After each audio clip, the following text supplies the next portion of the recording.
Este día en Techo de Cristal, en Televisión Educativa, voy a platicar con Beatriz Rivas Ochoa.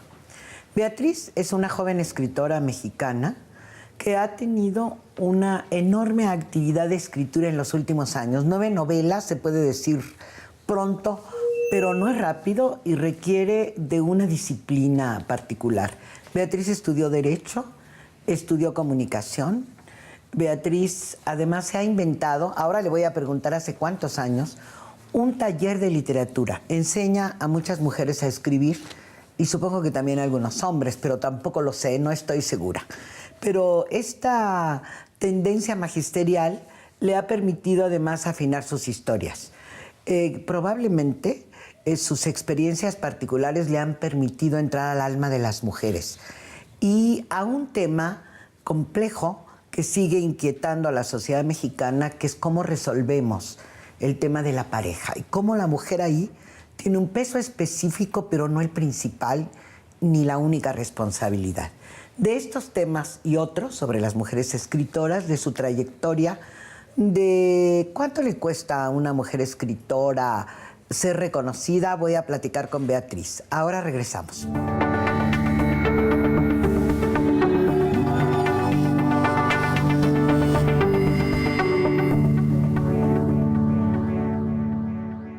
Beatriz, muchísimas gracias por recibir a Techo de Cristal en tu casa. Eres muy amable. Sara, muchas gracias a ti.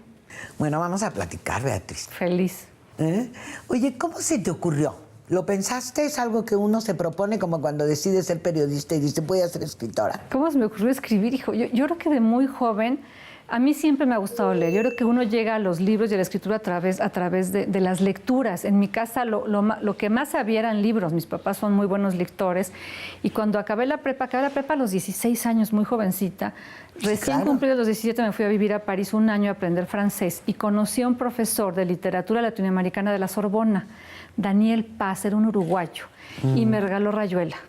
¿Qué tal? Y en el lugar de los hechos. En el lugar, además, yo ahora sí que pasaba por el Pont Neuf y estaba leyendo a Cortázar. Y cuando leía ahí este libro, no solo ese libro, sino todos los libros, me presentó a Carlos Fuentes. Qué chistoso, porque ahora sí que conocí a Carlos Fuentes en París. Me presentó, obviamente, entre comillas, ¿no? Me presentó sus libros, a García Márquez, todos estos libros que en esa época estaban tan de moda. De pronto el boom de la literatura latinoamericana. Dije, esto es lo que yo quisiera hacer. Regresé a México y tenía que estudiar una carrera que supuestamente me diera para comer. Entonces decidí, estaba entre ciencias políticas, derecho, quería entrar a la Facultad de Filosofía y Letras y me dio miedo. Y ahora me arrepiento, Yo creo que yo tenía que haber estudiado en la Facultad de Filosofía y Letras. Me arrepiento porque dije de qué voy a vivir. Yo siempre he pensado, o sea, nunca pensé que me iba a casar y que me iban a mantener y que, bueno, yo pensaba evidentemente que quería ser una mujer independiente y que quería yo mantenerme. Entonces decidí estudiar Derecho y Periodismo para tener una carrera que me diera lo suficiente para vivir. Acabé estudiando Periodismo, Derecho, la tuve que dejar porque no pude con las dos carreras al mismo tiempo. Estudiaba yo Derecho en la mañana y Periodismo en la tarde. Llegó un momento en que los trabajos de periodismo, que eran muy prácticos, me empezaron a exigir mucho tiempo, dejé Derecho a la mitad y empecé obviamente a trabajar en la televisión, en Imevisión, bueno, en un chorro de lugares. Y siempre trabajaba en periodismo, pero con las ganas realmente de escribir. Me encantaba la radio, me encanta la tele, pero lo que quería era la ficción. Y muchas veces me regañaban cuando me encargaban hacer algún artículo. Yo veía que lo que me ganaba era la ficción. Me decían, oye, pero eso yo no lo vi. Le dije, no, pues es que eso lo inventé. Me decían, no, es que en el periodismo no se puede inventar. Entonces dije, bueno, pues es que yo nunca he querido estar en esto. Pero si hay una equivocación. Se cree que en el periodismo se escribe, se redacta, yo digo, escribe García Márquez, Beatriz Rivas escribe, pero los periodistas no escribimos. De modo que empezaste a hacer crónicas o cosas inventadas. Pues sí, le metían ahora sí que más crema a los tacos, ¿no? Y entonces sí, pues no les encantaba lo que hacía porque se supone que tiene que haber todo un rigor y supuestamente el periodismo es más objetivo. Hasta que un día dije, bueno, a ver, si lo que quiero es escribir, ¿por qué no lo hago? Y yo iba pasando por la Torre del Reloj, en Polanco, en el parque, ahí estaba yo caminando y vi que había un taller de cuento con Guillermo Samperio. Dije, pues voy a entrar. Y fue O sea, que realmente... además también esa fue tu entrada a AMPE. Sí, claro ¿Sin que querer? sí. Claro. Claro, porque en el reloj eran los talleres. Yo no tenía que ni hacía idea ni de Samperio que para la existía AMPE. asociación. Claro, entonces entro al taller de Guillermo, gracias a eso entro realmente a AMPE, y fue mi entrada a la literatura, al mundo de la ficción, que desde que puse un pie dije, esto es lo mío, aquí es donde me siento a gusto. De pronto les digo, cuando doy clases con niños que me piden a veces que vaya a las escuelas, les digo, oigan, ustedes los regañan si dicen mentiras. A mí me pagan por contar mentiras. Me di cuenta que era lo mío. Sí. Yo no soy muy buena para hablar, me cuesta trabajo expresarme. En cambio, a través de las letras, bueno, creo que soy buena. Cuando viví ese año en París, yo a mi mamá le escribía una carta todas las semanas, la iba guardando y la mandaba los sábados, ¿no? Este papel finísimo, porque además pues, yo no tenía dinero y costaba mucho mandar cartas. Mi mamá me dijo, es el año que me he sentido más cercana a ti. Porque cuando estábamos juntos, mi mamá me preguntaba algo y yo decía, sí, no, ajá, ok, contestaba con monosílabos. Claro. Pero a partir de la letra escrita, le contaba yo lo que sea todo el día. Entonces fue un año en que estuvimos muy cercanas, aunque no nos vimos en un año, aunque mi mamá vivía aquí y yo allá. ¿Por qué? Gracias a la palabra. Y el tema del epistolario. Hay muchos escritores e escritoras que se han desarrollado precisamente a partir del epistolario. Tú lo ejerciste, tienes cosas que no has publicado, tus cartas que valdrían la pena. Mira, ¿lo hiciste mucho, no? ¿Lo sigues haciendo? Tengo todas estas cartas que después mi mamá me fue juntando y cuando regresé me regaló en una caja con unos moños muy bonitos, pero cuando supe que estaba embarazada, yo me tardé tiempo en embarazarme porque quería vivir muchas cosas antes de ser mamá. Desde el día que supe, digamos, a los 4 meses, empecé a escribir una carta a mi hija. Y es una carta que ya lleva 3 tomos como de 300 páginas. ¿No lo has publicado? No, lo tengo empastado en piel. Yo creo que es algo para mi hija, yo no creo que no tenga ningún interés. Son pero cosas muy... seguramente tiene algún valor literario si además has desarrollado la literatura. Yo quiero preguntarte, Beatriz, ¿qué se necesita para ser escritora? ¿Solo esa voluntad de la que hablas? No sé si es algo con lo que naces, yo creo que es algo que traes, así como esta habilidad para las matemáticas, ¿no? De repente hay gente que le haces hacer cuentas de muchas cifras y ven números en su cabeza, ¿no? Yo para eso, por ejemplo, soy muy mala. Yo me relaciono con el mundo a través de las palabras, de la palabra. Además de que es algo que traes y en tu vida le vas encontrando el gusto, sobre todo si tienes unos padres que leen mucho, lo que más se necesita es tenacidad y disciplina. La mayoría de las profesiones tienen jefes, ¿no? Y tienen horarios, y tienes que ir a una oficina y checar tarjeta, y hay alguien que está atrás de ti pidiéndote reportes e informes. Y el problema de los escritores es que no tenemos jefes. Entonces uno se levanta y si no tienes la disciplina para decir voy a escribir 4 horas al día de tal hora a tal hora, o voy a ver cómo encuentro mis tiempos, es muy difícil escribir. Y mi gran problema es que soy muy poco tenaz. Soy muy poco disciplinada. No puedes decir eso, 9 novelas de verdad, fantásticas. No entiendo cómo le he hecho. O sea, hay veces que me paso 2 meses sin escribir. Y de pronto me encierro y en 10 días escribo tal vez 40 cuartillas. Pero sí hace falta, yo creo que para todo, hace falta mucha disciplina. ¿Crees que te ayudó el periodismo en ese sentido? Yo creo que sí. Sí, el periodismo te prepara. Yo creo que es como un paso antes de... De hecho, hay muchos escritores que antes fueron periodistas. Ahora, yo creo que yo no era nada buena periodista realmente. No, yo creo que sí, a fuerza, porque un poco eso que dices, el periodismo te prepara cuando tú vas a ser escritora. Me parece que es una salida, no es que el periodismo sea escribir, sino que sí te puede preparar en la observación, en el interés, en la búsqueda. Yo supongo que para algunas novelas has tenido que hacer una enorme investigación. Muchísimo. Por ejemplo, para Viento Amargo, que es sobre Napoleón Bonaparte, un periodo muy específico de Napoleón, leí más de 45 libros sobre Napoleón. Y es cierto lo del periodismo. Yo doy unos talleres de literatura express, que es todo un día, y la primera lección, o sea, en cuanto llegan los alumnos, les digo, lo primero que uno tiene que hacer para ser escritor es leer y vivir como escritor. Y me dicen, ¿cómo que vivir como escritor? Un escritor todo el tiempo está con la oreja así, escuchando historias, escuchando frases, escuchando cómo habla ciertas personas de ciertas culturas, de ciertas edades, observando de otra manera. Uno como escritor no llega a un restaurante nada más, empiezas a ver las mesas, los gestos de las personas. Hay gestos que después incluyes en tus novelas. frases, olores. O sea, un escritor no puede vivir como cualquier persona. Tienes que vivir con todos tus sentidos muy abiertos. A la casa de historias, de personajes, de escenas. De eso tenemos que profundizar, pero ahora vamos a ir a un corte. Al auditorio lo invito a que vea en pantalla nuestras redes sociales para que se comunique con nosotros y pueda ahondar en Techo de Cristal. Volvemos. Yo considero que tanto mujeres como hombres deben ser escuchados y por qué no escuchar a una mujer como escritora. Considero que pues podría ser una buena base, ¿no? Tanto en igualdad como hombres, tanto hombres como mujeres. Apenas está empezando a dar un poquito más de enfoque hacia las mujeres o más presencia a las mujeres. La mayoría es un género que ha sido más dominado por hombres. La visión femenina en la literatura siempre ha sido como muy importante para su desarrollo, entonces en ese sentido no es lo mismo como leer un escritor hombre a una escritora mujer, siempre tiene una visión diferente de las cosas, entonces por eso es importante que haya mujeres. Bueno, vamos a seguir hablando con Beatriz Rivas Ochoa, porque es muy interesante en donde nos quedamos, Beatriz.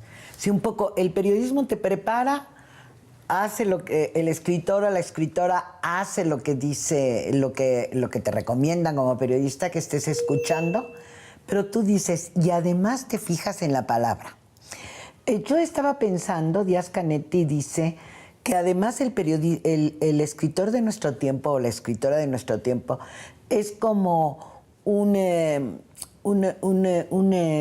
investigador, casi un animal que está oliendo y que además él habla de que tiene que sentirse el ambiente y tiene que sentirse el aire, que necesita un tipo de aire especial él o la escritora. Y que ese escritor o escritora de nuestro tiempo está muy comprometido con su país. ¿Tú crees que la ficción, las investigaciones que has hecho, el tema de por qué hablar de Napoleón en esa etapa, 45 libros no es poca cosa, es parte de un compromiso ideológico? ¿Sí cuando escribes piensas en influir en la gente o no? Lo primero que hago cuando escribo, cuando escojo el tema, es que tiene que ser un tema que a mí me interesa. O sea, lo de Napoleón fue porque vi en una serie de televisión, es una tontería, pero vi en una serie de televisión una escena con Napoleón con una chiquilla de 14 años, Miss Betsy Balcombe, cuando él vivía en Santa Elena. Vivía exiliado y derrotado de haber sido un hombre con todo el poder a ser un preso de los ingleses. Y hay una relación de Napoleón con una niña de 14 años. Eso fue lo que a mí me interesó. Yo dije, quiero saber de qué podían hablar Napoleón Bonaparte con esta niña. Y la novela trata de las conversaciones entre Napoleón y esta chiquilla. Eso a mí me interesó mucho. Es lo principal. Si a mí no me interesa... No. Yo traté de buscar, porque, bueno, claro, el morbo, a ver si se sabía que hubiera habido algo más que amistad y no realmente no lo encontré. Pero era una amistad impresionante, porque era una niña muy inocente, que no respetaba a Napoleón, pero no sabía ni quién era. Pues. Y entonces le sacaba muchas de sus verdades a Napoleón. Veía a Napoleón realmente casi como si fuera otro niño, y Napoleón con ella era muy sincero. Este tema me encantó, porque sobre Napoleón se han escrito muchas cosas, han hecho miles de películas y miles de libros. Si a mí no me interesa, no lo puedo escribir. Este libro de Dios se fue de viaje, que también uno podría interpretar y decir, bueno, Dios no está, y entonces Beatriz realmente está a favor de esta política nacional de respeto de cada quien tenga su religión y no basarse en el tema de que una religión domine el gobierno, que es toda una actitud política. Bueno, evidentemente. Yo sé que todos mis libros yo creo que tienen un mensaje, si no político, social.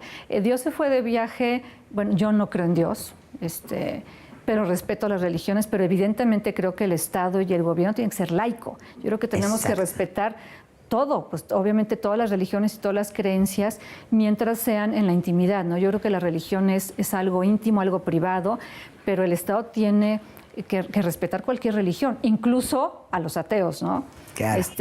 Pero lo chistoso es que ese libro, realmente para mí lo importante de ese libro no es tanto el que Dios se haya ido no de viaje, sino el rescatar dos figuras femeninas maravillosas a quienes yo no conocía. Una es Madame du Châtelet, que fue amante de Voltaire durante 15 años y casi mecenas de Voltaire, pero además fue una de las primeras mujeres científicas europeas, con una mente y una lucidez impresionante. Era química, matemática, astróloga, impresionante, astrónoma impresionante. Bueno, una mujer que convivió con Voltaire, que era el filósofo de esa época, ¿no? de la época de las luces. Y la otra mujer, con 200 años de diferencia, es Gerda Taro, a quien yo tampoco conocía, que fue amante de Robert Capa, este famoso fotógrafo de guerra. Sí. Y fue la primera mujer que murió cubriendo una batalla en la Guerra Civil Española. Así es. En esa época no se acostumbraba que hubiera mujeres fotógrafas y menos mujeres reporteras de guerra. Entonces, cuando me encuentro a estas dos mujeres por casualidad en dos museos, en dos exposiciones diferentes, con 5 años de diferencia, dije, tengo que hablar de ellas. Son mujeres apasionantes. A mí el tema de la mujer me ha interesado desde siempre. Y está en el centro de muchos de tus libros, por supuesto. Está en mi primera novela. Que me fascinó a mí. Esa primera novela también rescata 3 mujeres maravillosas. Lu Andrea Salomé. Sí, imagínate. Que fue alumna de Freud. Fue, bueno, y que se puede considerar fue amante de parte Nietzsche, de la construcción del psicoanálisis. Fue una psicoanalista y una novelista impresionante. Alma Mahler. Imagínate. Y Hannah Arendt. Entonces, a mí este papel de las mujeres siempre me ha impresionado. Yo creo que para mí una de mis principales preocupaciones es cómo ser mujer sin dejar de ser mujer, aunque parezca cómo tener una vida de pareja, ser exitosa al mismo tiempo, ¿no? Cómo poder ser mamá y tener una pareja en equilibrio y al mismo tiempo tener éxito en tu profesión. Bueno, muy complicado. Tú misma en tus averiguaciones, bueno, el caso de Alma Mahler es clásico, bueno, de esa dificultad. Y lo vemos, ahora sí que basta abrir los ojos, ¿no? Las mujeres muy poderosas, tanto en las empresas como en la política, como en las letras, les cuesta mucho trabajo mantener una pareja estable. Y normalmente los hijos acaban por reclamarle su falta de tiempo, su falta de... Y yo decía, bueno, no puede ser que no podamos encontrar un equilibrio cuando para los hombres es muy sencillo. Los hombres tienen a su esposa y su casa y sus hijos todo en orden y todo perfecto. Y al mismo tiempo, pues trabajan 12 horas al día, ganan dinero y son exitosos. Porque tienen quien les cuide a los niños. Siempre he dicho que yo necesito una esposa, pero nadie se quiere casar conmigo. Me quedo con esa palabra porque ahora vamos a ir a un corte y volvemos al tercer bloque. Enseguida. Creo que hay espacios para que las mujeres gocen de esa igualdad, sin embargo no son aprovechados totalmente. Siempre hay más preferencia hacia el nombre de los escritores que de las escritoras mexicanas. Es importante para el desarrollo del país tener escritores y que haya un apoyo por parte del gobierno para que estos escritores puedan desarrollar su obra, que no se queden solamente en un libro publicado, sino que puedan publicar sus novelas, sus poemas, lo que sea que escriban, y que esa obra se desarrolle sin distinguir el género, si son hombres o mujeres. Bueno, volvimos con esta mujer. Es que nunca vamos a terminar de hablar. No. ¿Tus personajes los has ido tomando de lo que te impresionaron? Las chicas, las chavas, las mujeres. Y de cómo cuando entras a sus vidas, pues ves esta historia de dificultad que tienen las mujeres para hacer esta doble vida. En Las Revoltosas, por ejemplo, rescatar algunas mujeres de la historia de México. En La Hora de las Diosas, estas 3 de las que hablamos, bueno, no sé, la hora sin diosas. Sin diosas, muy simbólico, ¿no? La Hora sin diosas, el título realmente sale de Lu Andrea Salomé. Lu Andrea Salomé, cuando ve la guerra, cuando presencia la guerra, dice, esto realmente es la hora sin Dios. Lu Andrea Salomé un día decide que va a ser, no decide que va a ser atea, le habla a Dios y Dios no le contesta, entonces dice, bueno, no existe. Y cuando presencia la guerra, dice, la hora sin Dios realmente es esto, la guerra. Entonces, esta frase de la hora sin Dios, dije, es el título de mi novela, porque son todos los hombres que las amaron cuando se quedan sin ellas, ¿no? Es ya la hora en que las diosas, en que estas 3 diosas se fueron. Y en Las Revoltosas rescatas a Sor Juana, entre otras mexicanas. Pero ahí, ¿qué te movió? ¿Qué tuviste que hacer? Las Revoltosas es un libro colectivo, somos varias mujeres y un hombre de un taller literario que todavía tenemos los miércoles. Y hay varias, es el rescate de las mujeres mexicanas que son muy poco conocidas. No solo las mexicanas, No, sí, ya la vimos mujer que en sí. general en la historia y en la literatura siempre estamos en segundo plano. Hay mucho menos mujeres que hombres. Entonces quisimos hacer un libro de estas mujeres revoltosas, de estas mujeres rebeldes, de estas mujeres que buscan su camino. Transgresoras.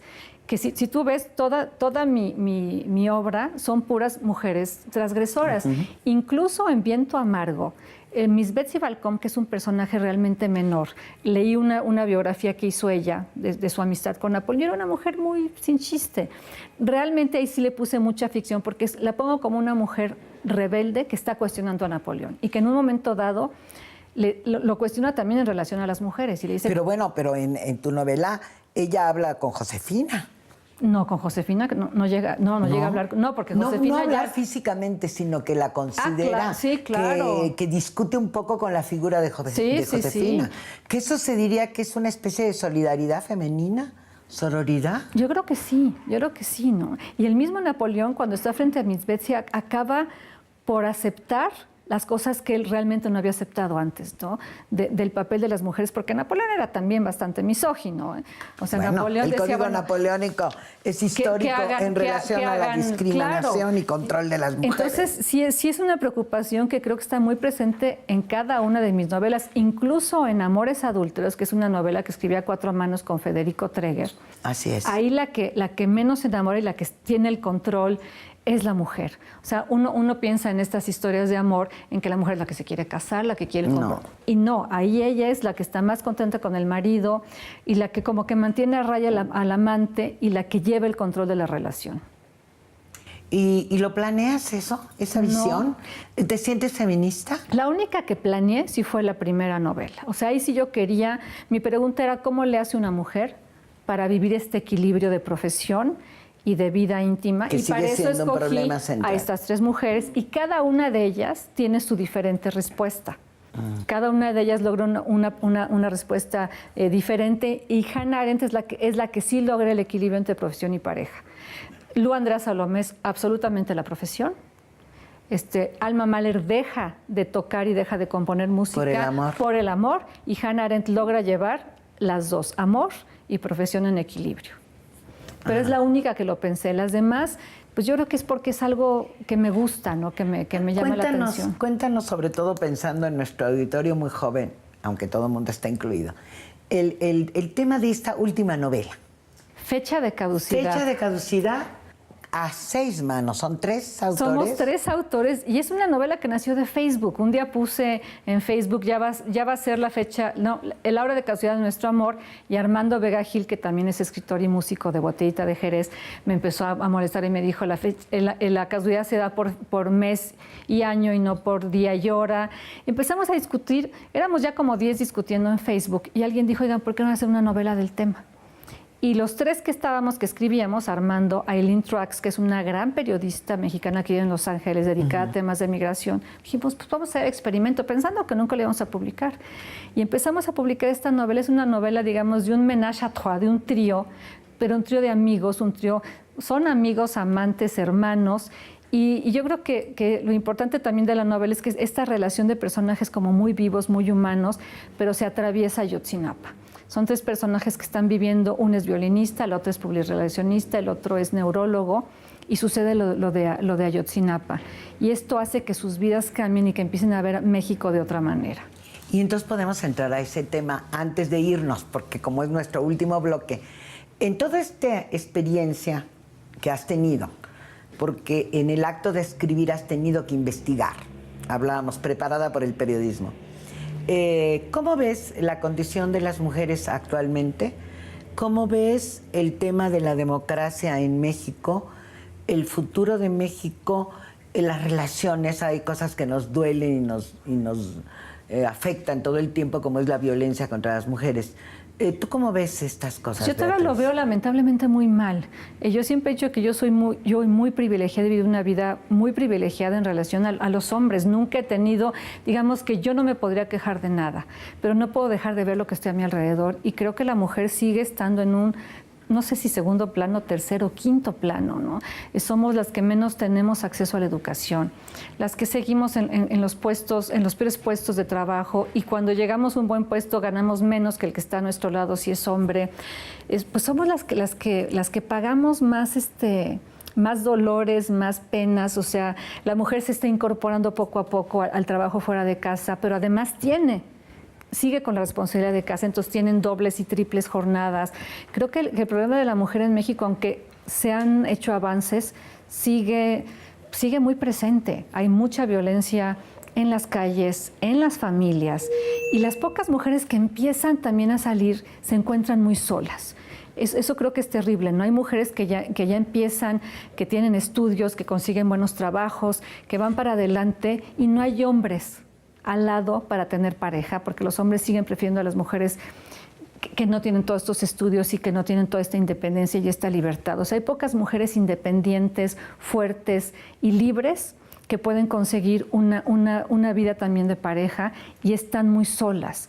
O sea, un problema de equilibrio. Exacto. Que todavía depende en nosotras y nosotros en la televisión educativa pensamos que depende de la educación, de este tipo de charlas, de enseñanza a las y los jóvenes como para que se adentren.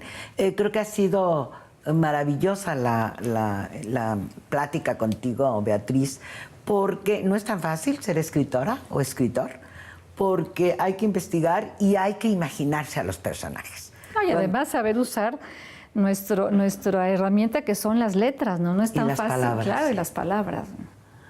Y quizá estamos todavía años luz de tener un absoluto y profundo y muy buen sistema educativo nacional. En eso estamos. Lamentablemente. Para aprender a leer y escribir, ¿no? Muy bien. Beatriz, muchísimas Muchas gracias. gracias a ti, por la Sara. entrevista. Gracias a todos. Nos quedamos de vernos pronto. No, bueno, ya. Ok. Claro que sí, Hasta gracias. la próxima. No dejen de ver nuestras redes sociales y nos vemos en Techo de Cristal la otra semana.